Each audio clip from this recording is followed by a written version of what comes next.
Go to your room. Are you in your room? No. Go I'm to in the your room. car. Huh? Go to your room. I would say a notch above normal. I don't know, maybe lately. I'm really excited to talk to you. Oh, awesome. Yeah. Yeah, I'm excited to talk to you too. It's awesome. Because I feel like now, like I there's something interesting taking place. Like, one thing is the consistency of talking to somebody weekly. Yeah. I've experienced that before, and I think you experience it with a bunch of people, like maybe subconscious, like it's not as conscious. But when we have a designated time that connects us, it's exciting. But I also feel like I've kind of, now that like we've done more than 20 episodes, but we only like kind of launched, but we've been doing it now, let's say maybe like 8 months or 9 months, maybe almost. Yeah. Maybe, right? Yeah. So That's I about do. right. I feel like we've kind of, maybe I should say, I've ironed out some of my like hang-ups, not with you, but just things that like, or maybe I feel like you now kind of understand where I lie better. So now that maybe some of the things that are out of the way, maybe I don't know. It just feels more like. I think it's definitely on my end. This feeling is just like less, not less to prove, but less to say, perhaps. So therefore, it can be. I feel a little less chained down. Okay. Yeah. So it's kind of like, yeah. I'm curious to see how we can build off each other's dialogue and build off of our ideas and. See where it goes. Yeah, because in doing that, like a couple things I really realized is like I really believe in my like by talking to you, I really ironed out what my personal message is for people in recovery, and it's not really for the new guy. It's just not, and No. and that's kind of like that was kind of a bit of an eye opener for me to kind of really come to terms with that, because that's obviously against the grain. And Yeah. So like therefore, like just like things like I probably could list about 10 things that I've discovered by talking to you consistently, but hence my excitement, my personal excitement. Cool. It's good. Yeah, I think that's an epiphany, right? A little bit. All right. So you on ready for the serenity prayer? Yep. God God. grant us the serenity to accept the things we cannot change, courage to change the things we can, and wisdom to know the difference. Not, but actually, just when something came up right away as we said the prayer. Like, no, I think my excitement just to connect with you is what I was trying to convey. And then I was just explaining why too, is because of just like we kind of got some certain things out of the way in a weird way, and maybe I think I was trying to express over and over again until it became pretty clear, crystal clear. Where are you going? I'm going golfing. Golfing. I'm going golfing. Yeah. So I got 2 hours from now, or an hour and 40 minutes, or an hour and a half from now. So Okay. it's good. So I'm just getting there early. So I might arrive before we're finished. Probably will, actually. Okay. And so it just we'll just sit and chat, continue to chat. That's no big deal. And yeah, so that's so what I'm hearing is you have a lot of stuff that you've kind of gotten out of the way over the past number of weeks, and you've gone through stuff that you wanted to sort of clear the air on, and then the epiphany about this being, a podcast for somebody, not for newcomers, or certainly not necessarily for newcomers, for everybody, but not geared for newcomers. No, like the podcast, I think could definitely be for newcomers. But my personal, like I don't exempt people that are new from it. I just feel like for some reason I really have like a really strong pull towards people in that bracket of 2 to 5 years. And and I feel like it's almost like it just goes, in my opinion, it kind of goes, it's left in the dark.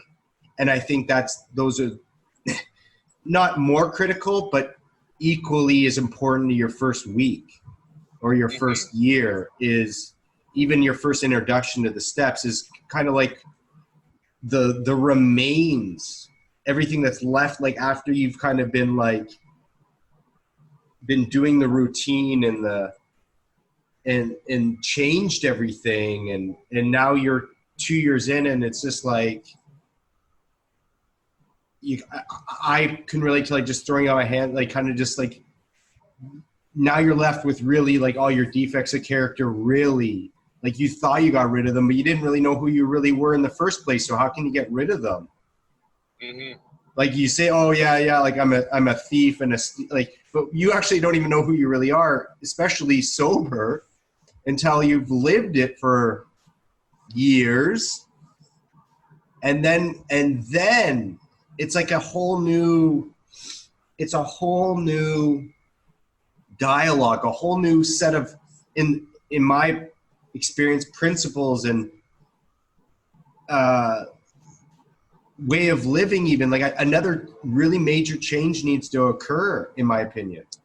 Yeah, and it never stops, right? Like the changing never stops. I become more aware of certain characteristics of, certain character defects. For example, I'm more aware of some character defects today than I was even a year ago. But on my third year medallion, I put finding myself, or something along those lines, and it was like, okay, now I know who I am, at least like to some degree. And that's really what it meant. Like before, I was just definitely wasn't a zombie. I was feeling everything, and I was grateful, and it was fun to enjoy these new experiences and new like trajectory and a new way of life and new friends and new kind of like getting to know myself, and then like really discovering who I was. And then it's like, okay, so now I know who I am. Is this better than mood altering substances? And I think that's a really hard, like that just kind of gets pushed to the side. Like you don't know until you get there. Is it worth it? Is sobriety worth it? And it kind of just, everyone just assumed, yep, of course. Oh my God, yes, of course. Well, wait a minute. Do you know who you are? Because maybe like you need something else to manage your life. Maybe it's not for you. And then people get to that crossroads, and that's where I want to pipe up. And that's where my message is like, okay, I get that. I can relate to that. I understand that. Mm-hmm. We had a listener write to you. Yeah. Saying that he's confused about his relationship with God and his understanding with God, right? Right. And he said he could relate to you because of what you've been saying. Uh-huh. About God. Uh-huh. Yeah. And what he had to say, his concerns, he had a hard time kind of zeroing in on what he likes to call the higher power, right? What that was to him and what that meant to him. Right. and he felt that he could relate to what you've been saying. And do you think you know where he's coming from? Do you think you know what he's saying?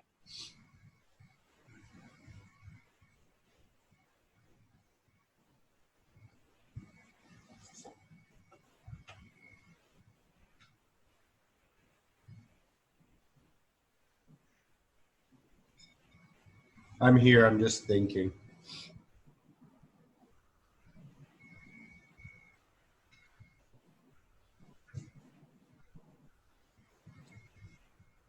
It's weird because over the last, let's say, 6 months, I've had a couple people reach out Yeah. with certain things, and I really just forewarned them that I'm not just going to tell you the truth. I'm gonna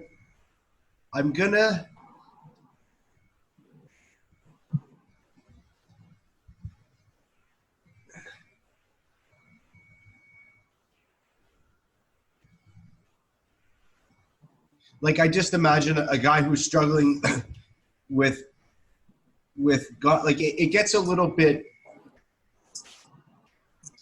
often I get a little bit like, sometimes I feel like I'm probably not the best person to talk to because I'm gonna fuck you up, man. Like, I'm gonna like, there was this person that wrote me a while ago and just saying she couldn't relate to people and certain people in her area. And I said, like, if you go to Toronto, there's literally young people meetings, and they're filled with hundreds and hundreds of young people there, right? Yeah. So that's the truth. And so it's like, now I guess what I'm saying is, like, now I'm also going to throw on the table that if you now you know that exists, and if you don't go take advantage of that because you don't live in fucking Africa, you live a 40-minute drive away. So right. if you don't go there, you're a fucking idiot. So right. like, and I need, in order for me, like, if you're going to get my advice on that kind of stuff, it's like, or my logic, then it's not going to be kind of pleasant and like, oh, let me hear your take. And it's just like, so like, now, you know, like, and I didn't say exactly that, but you could definitely read what I'm saying. It's like, listen, if you want to complain to somebody, like, it's not like your issue. I understand that it's really troublesome and trying for you, but it's not a trying and troublesome problem. It's just not. I'm sorry to tell you. Like, there's a clear solution that's not difficult. And I gave her a girl's name and number who goes to those meetings, who's from your area and moved to Toronto. Yeah. So now, solution solved. If you spend a second longer,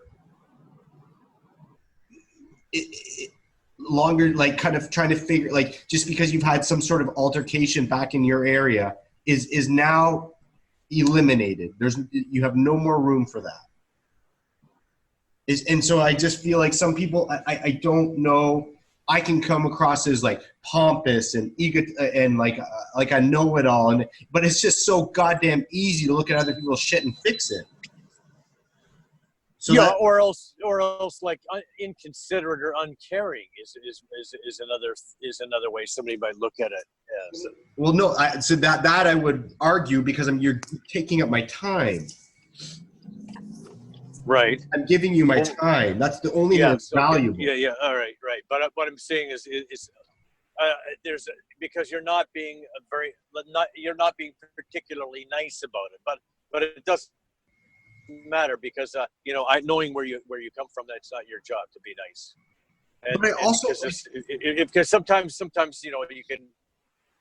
you can be nice and not really and you miss the message because you're trying to be nice. But there's also, like, I also didn't like I didn't just go okay and hang up. I didn't just end it after Yeah. I said something. It's like I'm more than willing to hear what your rebuttal is or your thoughts are, but it's not going to change and and I'm not closing the door on that individual at all. Mm-hmm. But it was quick to know, like, okay, do this and this, and that's it. Change. Mm-hmm. You got to it's that clear. And so Yeah. about the God thing is like Here's the problem. Here's the solution. Okay. right. Yeah. And go ahead, get another opinion from somebody else if you don't like what I have to say. Like I don't necessarily like you. Maybe you'll get something that's a little bit better suited for you, and it doesn't come from me. I totally plausible. Yeah. But I just find that I had to forewarn. I knew before she gave me her question, I had to say, "Hey, listen, I'm not gonna like. I'm not really. I don't know if I said I'm not a nice guy, but something along those lines. Because I'm not going to sugarcoat this, right? Yeah. yeah, except but also just like because I put myself in her position. Right. And I thought if I'm going to reach out to somebody I haven't spoken to in years and dump Yeah. quote unquote a problem on them, Yeah. what am I looking for? A new friend? I can't. I don't like. I can't, that's not. I'm not like. But she didn't ask me for that either, so I can't. I can't assume anything. Right. So I didn't assume she wanted a friend. If she said, "Hey, do you think we could talk talk once in a while?" That wasn't it. It was like I have this problem, and it's like, and it seemed to involve a lot of other people, and it was just like, okay, so do something about it, right? Or did you just want to write to me and complain, or Right. investigate? It's like, well, you don't really need to investigate. Anyways, I don't really. I feel like just with him is the same thing as like I don't know if he's a. I read in the newspaper some guy was lost and just kind of in the progressive society we live in. They didn't call him a man with Down syndrome or mentally handicapped or retarded. They called him a vulnerable male gone missing. Right. Okay. That's a new one. So like imagine this guy's a vulnerable male and I'll be able to detect that. But if he kind of if he's a little bit like, then I might not be the best guy to walk you through like telling you that God's not magical. God's not a wizard or a magician. And he's not a genie that you rub a lamp and get 3 wishes. That's not God. Like in case you haven't noticed, that's not God. So like am I the best person to are you sure you want to like go down that rabbit hole? Right. And then I have my own personal things of like God could and would if he was soft. Sounds very biblical, like it's just and it gets a little obscene. So it's like my own personal relationship with God intertwines with me and what my brain thinks God is.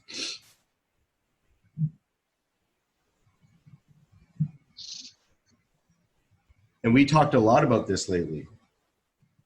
Yeah. Yeah. So I wonder whether that's just what happened, right? I'm gonna throw the ball in your court. Do you think? Have you ever, maybe not even on purpose, have you ever? Do you have certain guys that you're aggressive with, or is everyone do all your guys? Do you kind of just go, well, go home and pray about it? No, there are certain guys that I'm aggressive with. Get into that. Okay, so the people that I'm aggressive with are the people that I'm interpreting or I'm making the assumption that they're not listening, right? They're either doing a lot of talking Yeah. and they don't seem to be doing a lot of listening. So what I do is when people are like that, I newer guys or whatever, or even older guys, doesn't matter. But if I'm trying to make a point with them,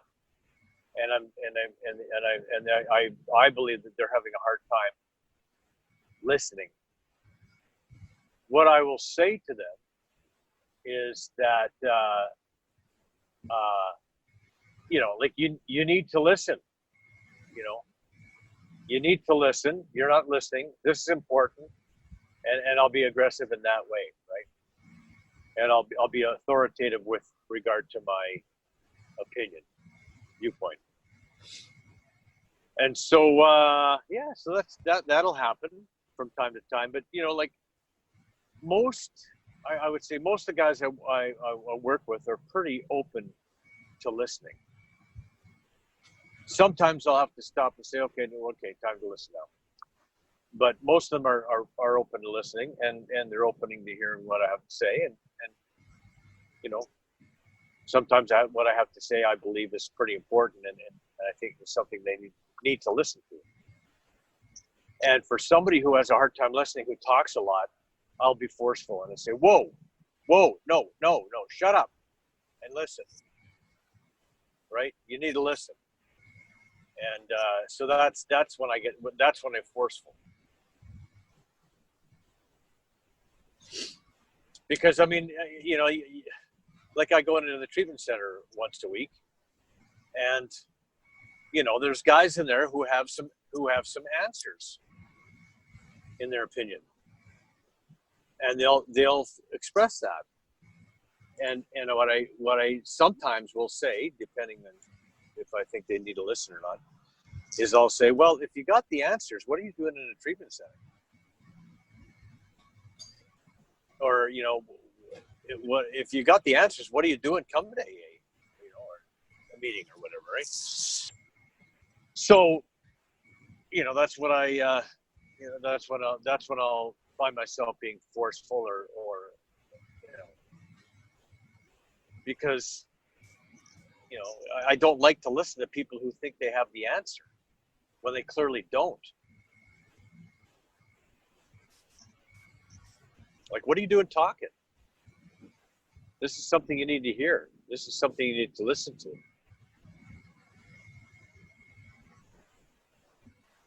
When it comes, sorry, go ahead. Do you like confrontation? Not always. Sometimes I prefer non-confrontation. Like quite frequently, I'll prefer non-confrontation. But if necessary, if I believe, I guess it's necessary, then I will be confrontational.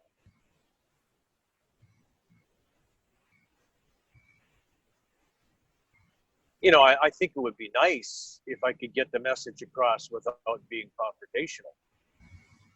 But if that's not working, then maybe you have to be confrontational. Do you feel good after you've been confrontational? Probably. Yeah, most of the time. Most of the time I feel good because I feel like I feel like it was necessary. But I do. It does happen from time and again where I will be, confrontational, and I will, be a little bit on the aggressive side with somebody, and then after I'm finished doing that, I'll say something along the lines of, "Hey, listen, I apologize for coming off a little harsh here, but that's it. I apologize for coming on a little harsh here. Forget the buts. Anything after buts is bullshit. I apologize for coming across as a little aggressive. Maybe sometimes I could have been a little less aggressive.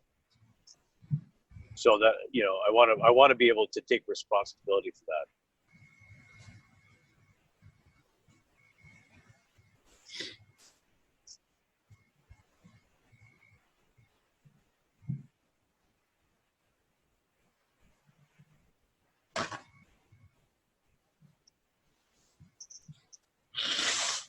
And when it comes to power, like the higher power, like when people have questions me about the higher power, my answer is always the same: is whatever you want your higher power to be is what your higher power is. It doesn't matter. It's just, if I don't have a higher power, then I'm going to continue to be the higher power. So I just got to get out of myself and find a power. Now, it could be the rooms of AA, it could be anything like that. It doesn't matter. My higher power is a God of my misunderstanding. I have no clue about it other than that. And that's just the way it is. And that's what I determined to be my God, which is all about unconditional love and things like that. But I don't. I'm never going to tell anybody what they should believe in, and I don't even want to try to go there. And if somebody believes something different than me, then I'm totally okay with that. Yeah. No, I know, but there's two things on that note. One, being sober for how long you got now? 27? 27 and change, yeah. Yeah. Like, I'll confront you right now. It's like, I feel like you should have a pretty good understanding of what your higher power is and isn't. Okay, because I say that because I do. I know how my relationship with my God is unraveled and unfolded and developed. And yes, there's a lot of mystery. I can't put it all in a box, but I certainly can express it and explain. It's not just like this. It's not like as like perhaps whimsical as it once was. And there's a really good development that happened over my last 2 decades. So and I can pretty easily vocalize that to somebody else. I agree with you. I could care less what they believe in, but I'm certainly going to tell you what my higher power is, and the relationship I have and what I get back from it. Why wouldn't I? And yeah, okay. And so so if you, especially if someone's asking, a good starting point is I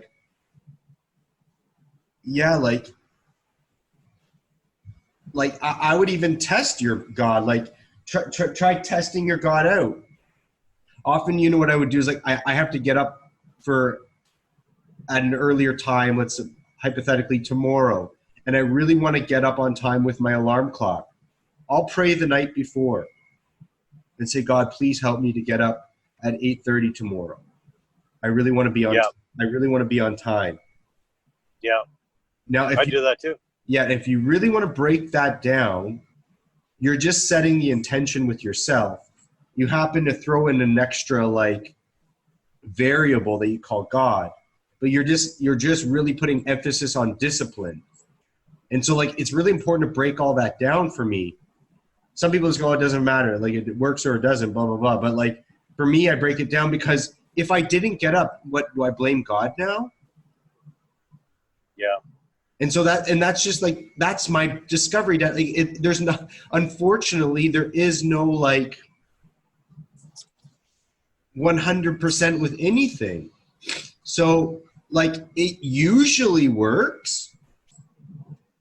It usually works, and I'll get messages that I go, oh, that might be from God.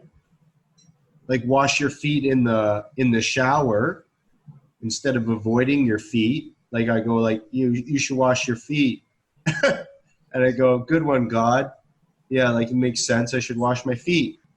Don't just let the water run down them with the soap and get down there and wash your feet. It's really interesting.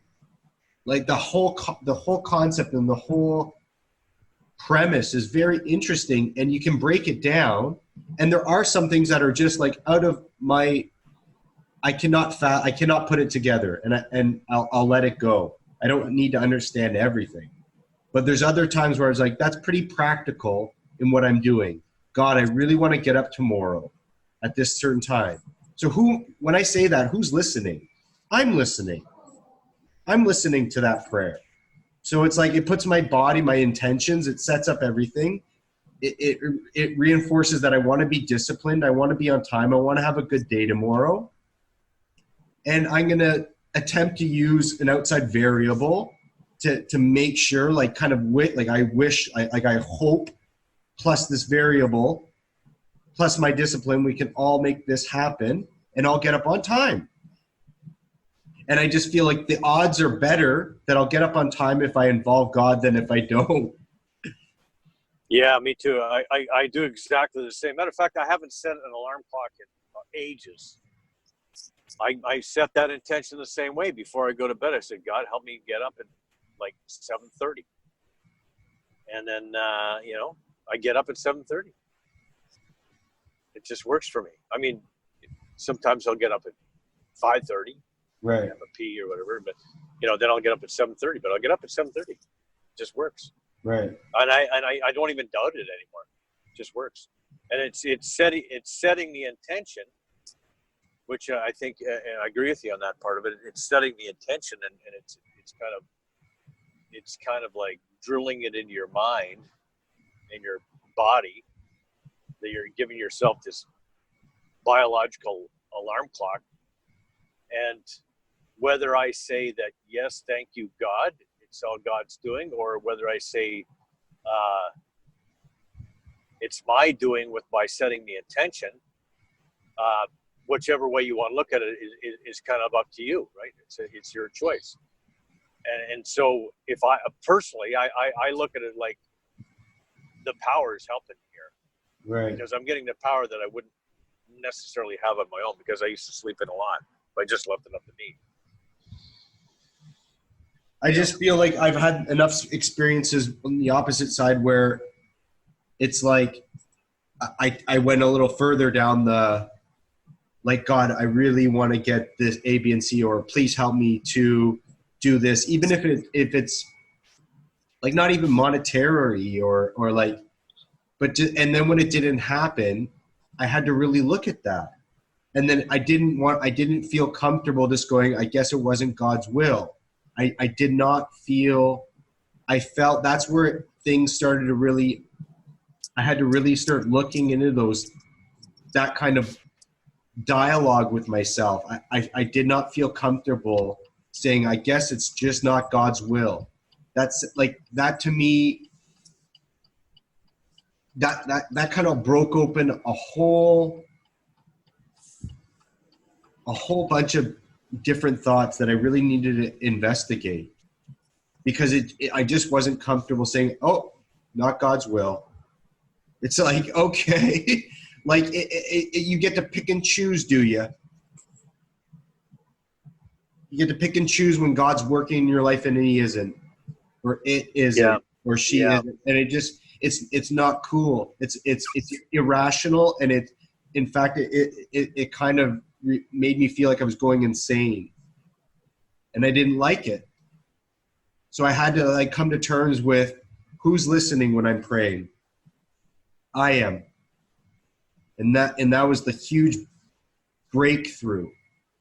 Like being able to hear my pleas and my prayers and my silence, and be with myself. And I really believe that God helps me to be a better man. Like the concept of an extra variable like God, involving that just helps me to be a better man, like day-to-day interactions.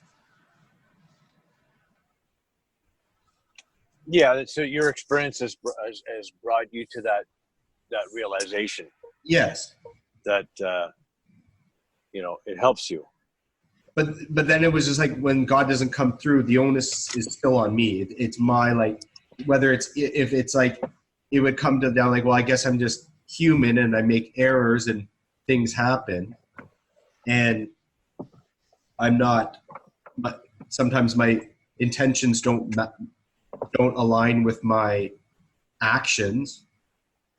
And I had to come to terms of like really be honest with myself and accept that, accept that I'm, I think the word's fallible. Mm-hmm.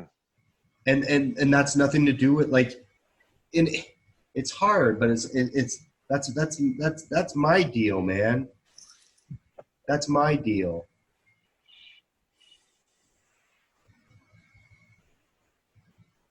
And then there's other times I can definitely like on a more pot like on a in favor of God. I definitely have been times where I've been. I think I expressed this a couple weeks ago or last week or something, but where I've been at complete like I've I've been really desperate or really like I my tools, anything in my arsenal is not working, and I feel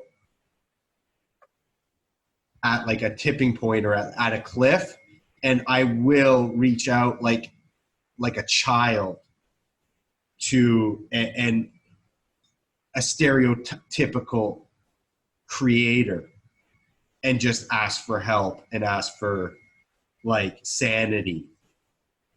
Mm-hmm. So there are times where and then on the other side, like when I'm really grateful, I don't not tooting my own horn, but I don't often just take all the credit either. I go, wow, that worked out really well. Mm-hmm. And I'm very grateful for that. So it's a balance.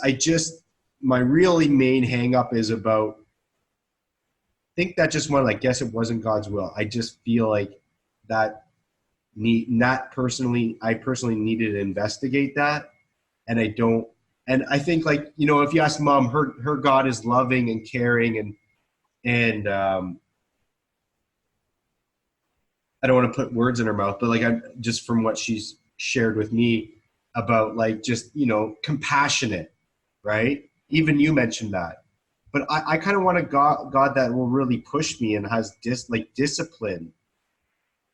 There's a I don't think you'll know him, but there's a guy, a former Navy SEAL, and he has a podcast, and he says that discipline equals freedom. Mm-hmm. And it's kind of like I really like and so I don't like tossing out all the logic and standard like kind of like human behavior that works and just throwing it all into the God realm. I don't like it. I don't think it's fair. I actually it I hate to use the word trigger, but it triggers me. I don't like that kind of mentality. Yeah, I think it's all about search, your own personal search, your own personal journey, right? It's the saying that the gift is not in the destination, it's in the journey, right? Your destination is your journey. And so as I go along and I seek and I know that when I struggle mightily, it's good to have the connection to the power, Right. right? Especially like emotionally, struggling, and it's good to have that connection to the power, because then I don't feel like I'm really alone. Right. And I think that's important. I think that's an important aspect of addiction, right? It's like the rat park is based on that theory too. It's like this aloneness, this isolation and aloneness that just aids to or is the cause of whatever the addiction, the sickness. Um, so it's important for me to have that connection to the power, because having the connection to the power makes it so I can never be alone. Because sometimes I can feel like I'm alone in a room full of people because I just don't feel connected. Right. But if I have a connection to the power, and I know that connection to the power is always there, I can always go back to the power. And so that for me is another reason why I believe it's so important to have a connection to a God of my understanding, not the kind of like, you talked about the genie and the three rubs or whatever, the three wishes, and not, it's not the Santa Claus God where, God, I need this, and I want this and this and this, but, sometimes I will pray for things that are like right out of, are not normally something I would pray for, but I'm just so right into it. Like, it just reminds me, like, like when I was really, when the Raptors were in their playoff run, I really felt committed and connected to that playoff drive. I was in my drawn dreams, a manifestation journal. I was drawing, Raptors winning and holding the trophy up and all stuff like that. And even one or two games, I can't remember, and where they were behind, I would have this prayer, like, God, help me to,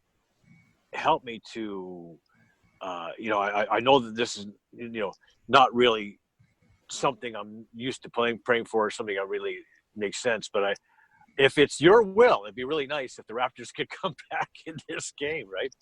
And so, it's funny how I felt so,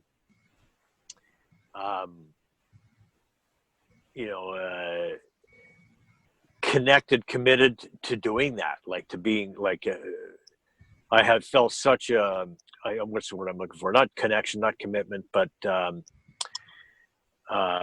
it's like I had a stake in the game. Right. It felt like I had a stake in the game when I'm sure I didn't, but I just thought it would be, I guess because I just felt it would be so cool for it to happen, that I felt like it was, it was good for me to pray at that particular time. So there you go. It made me so sometimes I find myself praying for things like that. Yeah. Right. It just made me think that all the Golden State fans, their God must be lesser than yours. Well, that too, right? It's the Toronto God is far more, right, is far better. Like, I mean, if the Toronto God and the Golden State God had a fight, right, Toronto God would win. Right. He'd be throwing lightning bolts at the Golden State God, and there'd be a time where the Golden State God, at the beginning of it was all high and mighty, because Golden State God was like, 3-time champion. So feeling pretty good about himself. But then that Toronto God, crippled Durant, right? yeah, the Toronto God. When the Toronto God hit through that lightning bolt and knocked Durant out of the game, and then threw another lightning bolt and knocked Klay Thompson out of the game. Right. Like, that's the Toronto God going to work there. But so that's kind of like the dialogues that used to like start things up for me a long time ago. Is like, you have two fighters in the ring and they both believe in God 100%, more than any other human in the planet. And yeah.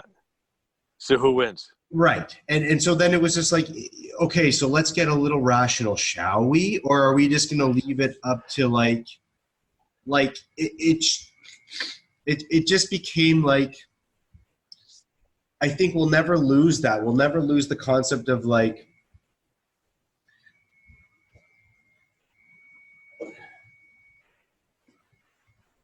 intertwining them with your will. Like we say, like, take my will in my life. Right. But well, take my will in my life, God, but consider that it would be pretty cool for the Raptors to win this, okay? Right. Hear me out. Now listen, God, I understand, like, I'm going to turn my will in my life over to care of you and just accept whatever the outcome is. But it'd be pretty cool if the Raptors won this. I'm just saying. Do you not agree, God? I mean, do you not think this would be pretty cool? Yeah, and I know you're really busy fighting with the other gods that everyone else believes in. Yeah. So that's what I just think it's like. So it's like we can't fathom anything. Like we can't So I think it's like I don't want to feel alone. So if I believe in something, my brain will then make up stories to put me at ease. Like something like, But if you can look at it this way, right? If you could look at this like a combined, like you look at the combined efforts of Alcoholics Anonymous or CA or NA or any 12-step program, and you look in the rooms, you look around the rooms, and you're at a meeting, and you're looking around the rooms, and you see that there's a whole bunch of sobriety in this room, and there's a whole bunch of people who have made this commitment to a power greater than themselves. And as a result of that, they're sober in this room and they're contented and they're happy. And so when you look around that, you can see God's handiwork, if you will, right? All around you. And that's what I see, right? So that helps for me, it helps me to, reaffirm my faith. so that And reaffirms the power of the community, the power of the fellowship. well, but still, who cares? It's a power greater than me. It's a power that communicatively is larger than me, Yes. right? Yes. So that's God. Yes. That's God's work, right? So I mean, I don't care what it is that you believe in. If you can't, that's what you have to be able to see. And I remember talking to an atheist, and he said, I just can't get this, this 12-step business because I can't believe in God. Right. And I said to him, I said, well, I mean, do you believe that there's order in the universe? And he said, yes, I believe. Of course there is. And I said, well, okay, so why do you think that is? Why is there order in the universe? And he just said, well, it's just the universe wanting to be perfect. And I said, okay, why can't you just make that your power? This concept of the universe wanting to be perfect can be your power. And if you know that, if you have a belief that the universe wants to be perfect, and therefore this is the route the universe takes, well, then you can turn to that as your power, just as a way for you to say, okay, I'm turning to the universe, and I'm saying, okay, I don't have the answers, and I'm willing to turn my life over to the universe to find out what my answers are, to help me find out what my answers are, and for guidance from other people, etc. So, I mean, it doesn't. Yeah, I have to have a power because it takes away my aloneness. It takes away this idea that I have somehow got the control, because I don't. And if I try to control this, I'm going to stay in my addiction. I'm going to stay in a crappy place. So my options are to stay in the crappy place, go on to the bitter end, dying and having a horrible death, or accept a power greater than myself. So is door number one or door number two? And door number one does not have to be any specific power that somebody else believes in, because it can be whatever you want it to be. And people can try, I guess, but because I was going to say, nobody can tell you what your power can be. Nobody can tell you that, but people might try, and if they try, you just ignore that, right? I mean, that's your idea, that's your concept, and I don't think you should ignore it. When people tell you what their power is, or what your power should be, you don't think? Well, I mean, not all the time. No, but if somebody comes up with an idea about a concept of God, that's of a concept of their own personal God. Yeah. And they talk about that, and yeah, sure, it doesn't hurt me to listen. That's great for me to listen. Yeah. But not with but listening with the idea that at the same time, that's your concept. I don't have to believe what you believe, but yeah, it probably won't hurt me to listen. Absolutely, 100%.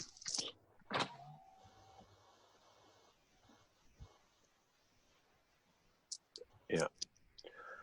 Yeah, and the other thing is too, we were talking about the the inventory last week, right? The Right. 5-column inventory. And the one part of it that we forgot to talk about is that resentment prayer on page 67, right? Which is, I've listed my resentments. I see what my resentments are, and I see who they're against. But now I have to look at all those people that I have resentments against, and go to that prayer on the top of page 67, where we ask God to help us show them the same tolerance, pity, and patience that we would cheerfully grant to sick friend. When a person offended, we said to ourselves, "This is a sick man. How can I be helpful to him? God save me from being angry. Thy will not mine be done." Though we did not like their symptoms and the way these disturbed us, they, like ourselves, were sick too. So if I start to see people as sick and not bad or evil or whatever else, it really helps me. So I also add the word. So when I say, God, I pray for, the lady who works for the market, help me to have the same tolerance, pity, and patience that I would cheerfully grant a sick friend. I also add compassion and understanding. So help me to have the same tolerance, pity, patience, compassion, and understanding that I would cheerfully grant a sick friend. This woman is a sick person. How can I be helpful to her? Save me from being angry. Thy will be done. That's because that's another missing part of it. It's good to identify it's good to identify that resentment, break it down with the columns and see my role in it. And then I have to pray for that person. To let it go. To let it go. Yeah, I have it differently. Yeah. I don't mind praying for somebody, but you lost me at sick person. Okay. What do you prefer to do? I would just really pray to my higher power to help me let it go and wish her all the best. It'd be a little more elaborate than that, but I don't need to deem somebody sick in order for me to accept that they are human. But not every human being sick. And in fact, like, you could. See, I differ. I think we're all sick. I think we're all sick. I don't believe that. I think we're all sick because of our ego. Our ego makes us sick. I don't believe that. Yeah. Well, there you go. There, you and I differ on that one. That would just mean you're human. Why does that mean you have to be sick? Because my ego makes me do sick things. Sick how? Why would it have to be sick? Sick would indicate not healthy. Right. Right. When I do things that are not healthy, it's sick. No, it just means it's not healthy. If I do things that hurt myself, that's a sickness, not an evil. Like if I do something, if I look at past behaviors and bad things I've done to people that I've hurt people in ways that have been like really incomprehensible. And so in order for me, I don't justify my behavior. I know what I did was wrong. And I am truly remorseful. I'm truly sorry for what I did. And I look for ways that I can make that better. And I look for ways to make amends for that. And I have to see that as the behavior of a sick person because I was in sickness, and today I'm getting well, but I'm not 100% perfect. And I still slip back into my sickness and, I'll still hurt people from time to time. And that's because of my disease, my sickness, not because I'm a bad person. And that's why I have to draw the line between sickness and bad. I can see your relationship to when you're under active addiction and then you abstain from those mood altering substances for a prolonged period of time, you'll see behaviors that were very negative, and you'll see that you were self-destructing, and you could even classify it as sick. Like you were. But Tyler, there's. Let me tell you something. There's a lot of people who have, who have not taken a substance for a lengthy period of time, who have done nothing about that sickness. What sickness? Who have done nothing about changing, who continue to hurt people and don't care, who continue to, force their will on people, who continue My assailant came to my shop because I was selling illegal goods and told me not to do it. Right. That's which is not part sick. of your which is part of your sickness. Or would you say that's because you're just a bad person? She's not sick. She's not a bad person.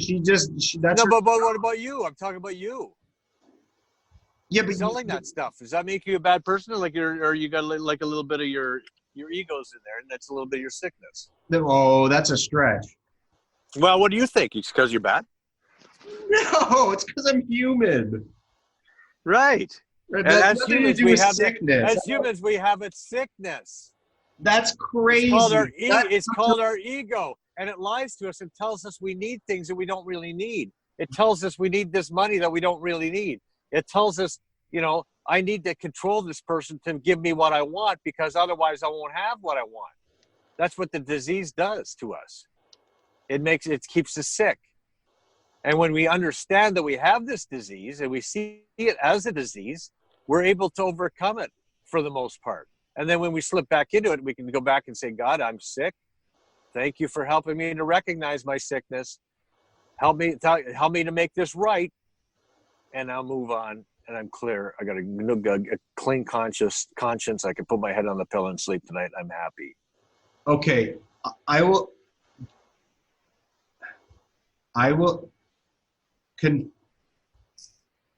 concede that there are times when I act, or perhaps my behavior would be classified as sick or unhealthy. But my errors and my interactions with other human beings, even with myself, they are all not qualified as sick. No, that's a stretch. That I do not 100% let it be recorded and on tape. Agree. Okay, right. Okay, so that's fine. No, I mean, so where you draw the line with your sickness, where I draw the line with my sickness, I don't think that's even relevant. The important part of it is to have a point where you say, you know what, this is not right. This is not how I should be acting. This is like a behavior that's not good. It's not right. Okay. And I call it a sickness because if my ego, gets me thinking this way, and I prefer to call it sickness. That's fine. Okay. And so help me to see myself as a sick person and to get well from this. Yeah, but you're telling me to claim the other person is sick. Yes, they're sick, for God's sake. Why you don't think there's sick people out there? My God. Come on. Because we're isolating an incident, we're not indicating that they're an overall sick. We're talking about one specific resentment. Well, I'm gonna make that judgment call. Okay. Well, don't pray for me. Person. Right. I'm already. I don't want your prayers to backfire. Oh, I'm praying for you right now, and it's good. No, I think your prayers will backfire. I'm praying for you right now, you poor sick bastard. Oh my God. See, I think it's the honor. I think you won't believe how hard I'm praying for you and your sickness. Okay, so you can't do anything about it to stop me. I really appreciate the foundation of that prayer and the concept of you letting go of the resentment and maybe taking time to pray about it and really go, okay, I've shared it with another human being and now I'm ready to let it go. And if there's amends to be made, make them, and just really letting it go. Setting that aside is brilliant. But the verbiage is a little bit lost and not necessary. And then it's missing some things too, I would imagine. So I think it's a good place to start, and it definitely doesn't hurt. And sure, I could just shut my mouth and say, you're right, they're sick, I'm sick, everybody's fucking sick. So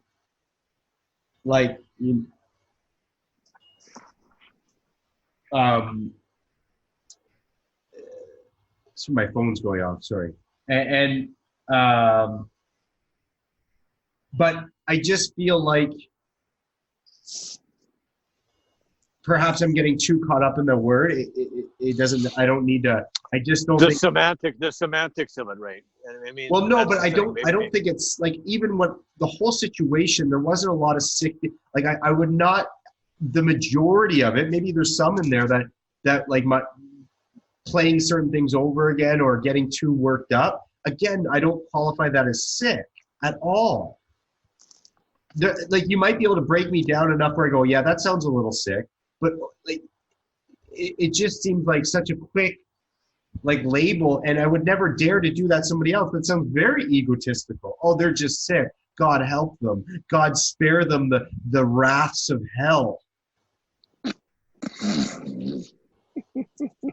Because That's just they one know, way to look at it. That's just one way to look at it. they Okay, know so not what they do. Okay, yeah, that's right. So that's just one way to look at it. So I'm going to say is this, because I think it's time to wrap it up. Is that I'm going to pray for your sick ass, and then when we talk next week, we'll see where you're at.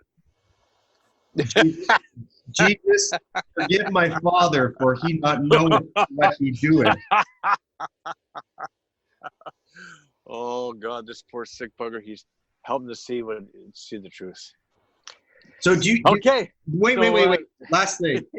Do you have a lockdown on what your higher power is for you personally? Even if you could, like, if I'm not asking you to describe it, but like, would you say, yeah, I the relationship I have? Yeah. I have a relationship. Okay. Like what I know I have a relationship. What it comes down to is me, humbling myself to God, that my understanding. The only understanding that I have is that this God, it's about pure, it's pure, unconditional love, and that's basically it in a nutshell. And that's what I see the power is there for anybody who chooses to pursue it. And what is not God is when people are not pursuing God, and they're pursuing ego, and they're pursuing self, and that creates a whole bunch of turmoil and chaos, and that is not of God. Because if that person was pursuing the pureness, the unconditional love, and we're testing it through the honesty, purity, unselfishness, and love test, they would come to the realization that what they're seeking is not of God, and so what they're creating is not of God.